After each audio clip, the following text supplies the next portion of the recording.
ومن اراد الآخرۃ وسعى لها سعيها وهو مؤمن فاولئک کان سعیهم مشکورا. اس آیت میں اللہ نے کامیاب ہونے کی 4 شرطیں بیان کی ہیں. ہم میں سے ہر شخص چاہتا ہے نا کامیاب ہونا, تو اللہ نے کتنی شرطیں بیان کی ہیں؟ 4. سب سے پہلی شرط ومن اراد الآخرہ, آپ کی نیت کیا ہونی چاہیے؟ آخرت. انسان تہجد گزار ہو, اللہ کی راہ میں جہاد کرے, تبلیغ کرے, اگر نیت اللہ کی رضا نہیں ہے تو وہ عمل مقبول نہیں. کتنا ہی بظاہر حدیث میں آتا ہے وہ شہید جہنم میں ڈال دیا جائے گا جو لوگوں کو دکھانے کے لیے اللہ کی راہ میں لڑاؤ. دوسری شرط اللہ نے کیا بیان کی ہے؟ وسعا. صرف نیت کافی نہیں ہے بلکہ کیا کرے؟ کوشش. بیٹھا ہوا ہے ہاتھ پہ ہاتھ رکھے ہوئے, میری نیت ہے میں صدقہ خیرات کروں گا, صدقہ کرنے کی کوشش نہیں کرتا. میری نیت ہے میں رشتہ داری کو جوڑوں گا, جوڑنے کی کوشش نہیں کرتا. میری نیت ہے میں جہاد کروں گا, تیاری نہیں کرتا, کوشش نہیں کرتا, نیت نہیں کرتا. نیت سے مراد عمل کی نیت. میری نیت ہے جی میں ماں باپ کی خدمت کروں گا مگر خدمت کی کوشش نہیں کرتا. تو اللہ نے کامیابی کی دوسری شرط کیا بیان کی ہے؟ وسعا. کوشش بھی بولے نا بھائی کرنی ہے. تیسری شرط وسعا لہا سعیہا. کوشش آخرت والی, اخپل طریقے سے کوشش. بولو بھائی اخپل تو سمجھتے ہیں نا, اخپل کوشش نہیں چلے. اب دیکھو فجر کی 2 رکعتیں ہیں نا, اگر میں کہوں کہ یار ایک اور ملا لو ساتھ میں, 3 پڑھ لو, بھائی میں کوئی غلط تو نہیں کر رہا نا کہ نبی امام نے 3 پڑھائی, پبلک پکڑ لے گی امام کو, بھائی امام صاحب آپ سے بھولے سے ایسے ہوا ہے. امام صاحب کہتے ہیں استغفر اللہ, بھولے سے نہیں, میں نے جان کر پڑھی ہے 3 رکعتیں. کیوں بھائی امام صاحب جان کر کیوں پڑھی؟ بھائی میں نے اس لیے پڑھی ہے کہ 2 سجدے پہلی رکعت میں, 2 دوسرے میں, 2 اگر گریبی میں لگا دو تو کیا جا رہا ہے بھائی؟ 4 تو اللہ کی طرف سے فرض ہیں, 2 ہماری طرف سے کیا ہو گئے؟ گریبی ہو گئے. اور اگر تم لوگ کو تکلیف ہوئی ہے, ٹائم زیادہ لگ گیا ہے, تو کل نہیں کروں گا میں, چلو کل سے دوبارہ 2 رکعتیں پڑھاؤں گا. آپ چھوڑ دو گے امام کو؟ بولے گا بھائی دوبارہ پڑھا نماز, بلکہ آپ تو کہو گے پتہ نہیں عقیدے اس کے صحیح ہے بھی یا نہیں ہے, دوسرا امام لاؤ بھائی. اب وہ دلیل میں یہ دینا شروع کر دے کہ منع دکھاؤ, کہاں تیسری رکعت سے نبی صلی اللہ علیہ وسلم نے منع کیا ہے, کہاں نبی صلی اللہ, اور عقلی دلیل یہ دے کہ نبی کیسے اللہ کے سامنے سجدہ کرنے سے روک سکتے ہیں؟ ہم تو 4 کے 6 سجدے کر رہے ہیں. نبی نے تو فرمایا قرۃ عینی فی الصلاۃ, میری آنکھوں کی ٹھنڈک کس میں ہے؟ نماز میں, اور سجدہ تو رکن اعظم ہے. تو بھائی نبی نے منع کہاں کیا ہے؟ منع کی حدیث دکھاؤ.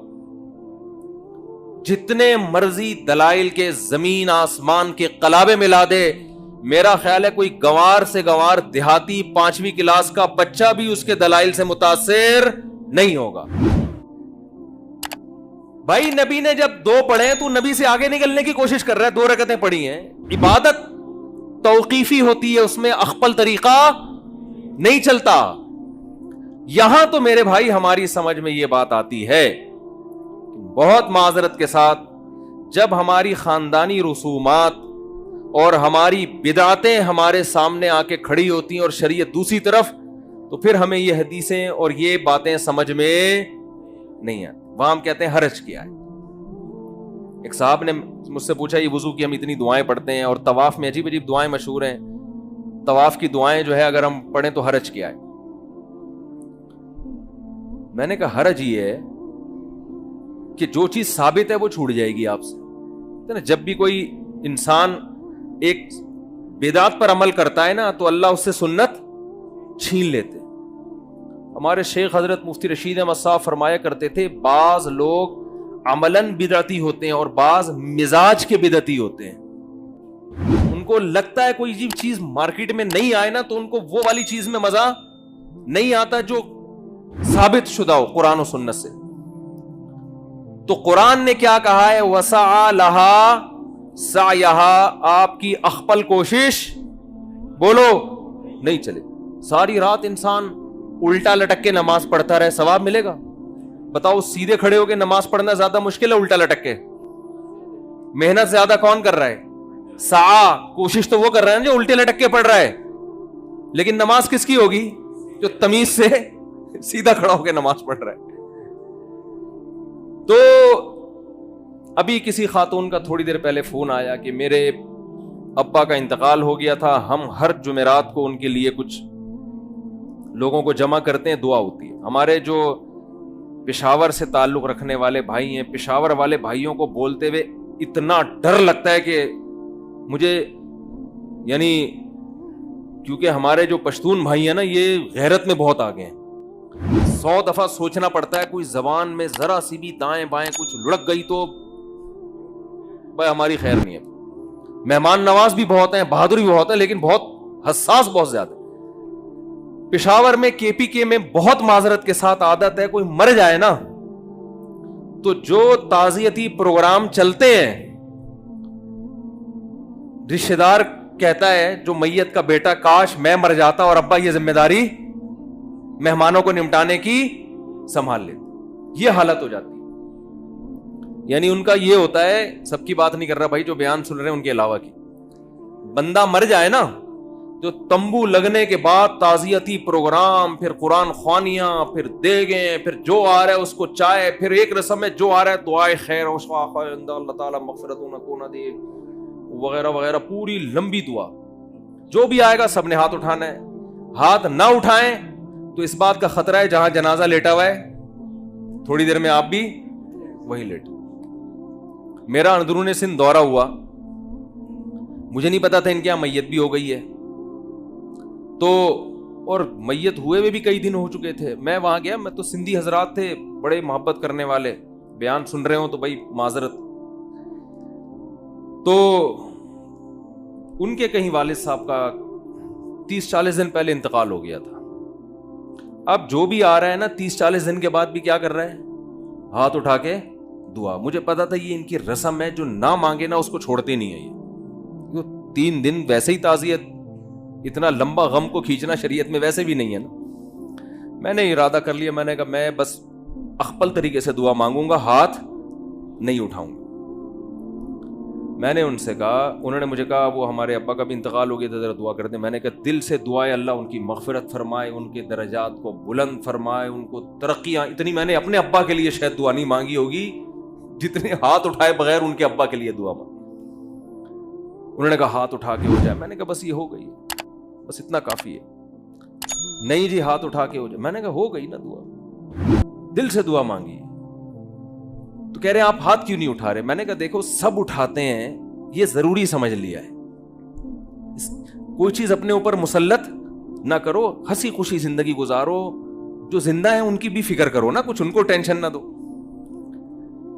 نہیں بھائی, پھر تھوڑی دیر میں ایک بندہ آیا, ہاتھ اٹھائے, ہم بھی ڈھیڑ بن کے بیٹھ گئے تھے.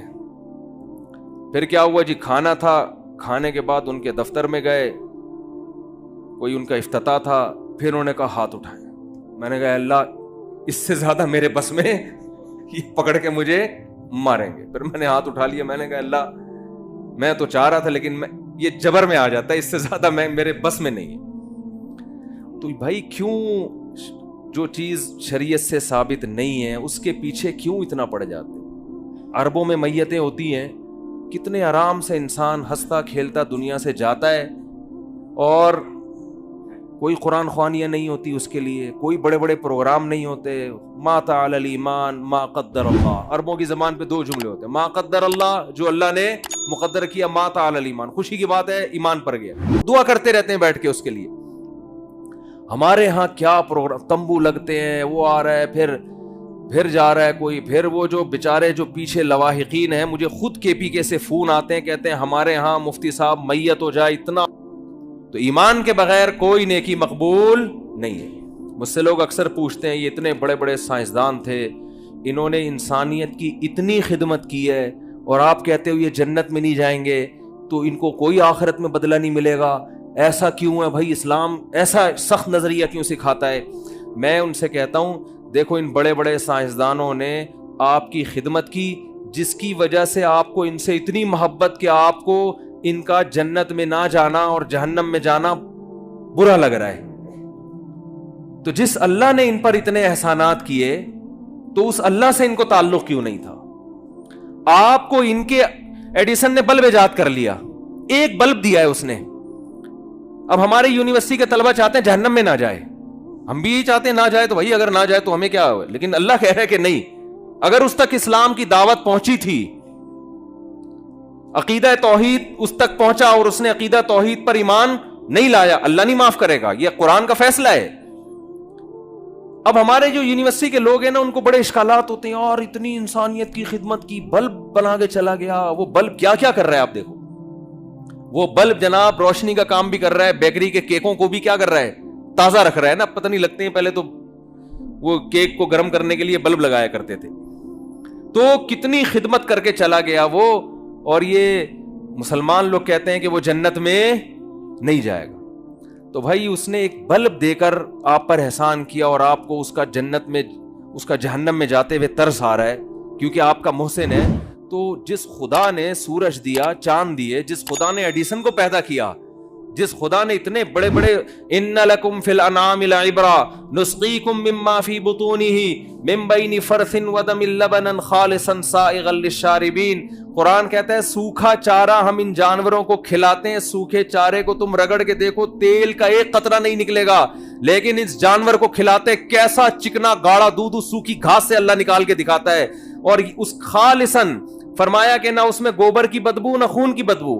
ایک ہی فیکٹری میں اس چارے سے گوبر بھی بن رہا ہے، خون بھی بن رہا ہے، دودھ بھی بن رہا ہے، لیکن اس فیکٹری میں جہاں دودھ تیار ہو رہا ہے نہ گوبر کی بدبو آتی ہے نہ خون کی رنگت. خالصاً یہ اس کا کلر دیکھو اور مزہ دیکھو، سائغا للشاربین، پینے والوں کے حلق میں پھسلتا چلا جاتا ہے. بتاؤ دودھ کی ایجاد عجیب، زیادہ عجیب ہے یا بلب کی ایجاد؟ دودھ کی ایجاد بلب سے کئی گنا زیادہ عجیب. اور یہ دودھ اگر ہمیں پینے کو نہ ملے، ان بلبوں کو ہم خود ٹینشن میں آ کے اپنے ہاتھوں سے توڑ کے ختم کر دیں گے. کس قدر بڑی نعمت جس خدا نے، اور یہ ایک نہیں ہے. وَإِن تَعُدُّوا نِعْمَةَ اللَّهِ لَا تُحْصُوهَا. قرآن کہتا ہے اگر ایڈیسن کی نعمتوں کو گنو گے 4-6 سے زیادہ اس کی چیزیں نہیں ملیں گی، اور وہ بھی اللہ کی دین ہوں گی. اللہ نے اس کی کھوپڑی میں ڈالا ہوگا کہ تو یہ بنا دے، خود سے نہیں جاتا کچھ کسی کا دماغ. اور جب اللہ کی نعمتوں کو تم گننا شروع کرو گے، لا تحصوها، تم قیامت آ جائے گی ان نعمتوں کو شمار نہیں کر سکتے. تو اس خدا سے جب تک آپ کو محبت نہیں ہوگی، اس خدا کے احکام کا التزام نہیں کرو گے، تو جنت میرے بھائی اللہ نے بنائی ہے. جس خدا نے جنت بنائی ہے وہ اپنے پرچے میں پاس ہونے والوں کو اس جنت میں داخل کرے گا. اس کا اپنا معیار ہے، جنت کا ہمارا اخپل معیار نہیں چلے گا، اس کا اپنا معیار ہے، اس معیار پہ پورا اترنا پڑے گا. اس سائنسدانوں کی تھوڑی ہے جنت جو ہم کہیں کہ جی سائنسدانوں نے بنائی ہے. جس خدا نے بنائی ہے وہ کہہ رہے میرا معیار پہ چلو. ایک چھوٹی سی بات کر کے اپنے بیان کو ختم کرتا ہوں. دیکھو آپ گھر سے باہر بہت اچھے ہیں دوستوں میں، باپ آپ کو اچھا جب کہے گا جب آپ باپ کے ساتھ اچھے ہو، دوست آپ کو اچھا جب کہے گا جب آپ دوست کے ساتھ اچھے ہو. اچھائی اور برائی کا جو معیار ہے وہ ہر ایک کا دوسروں سے مختلف ہے.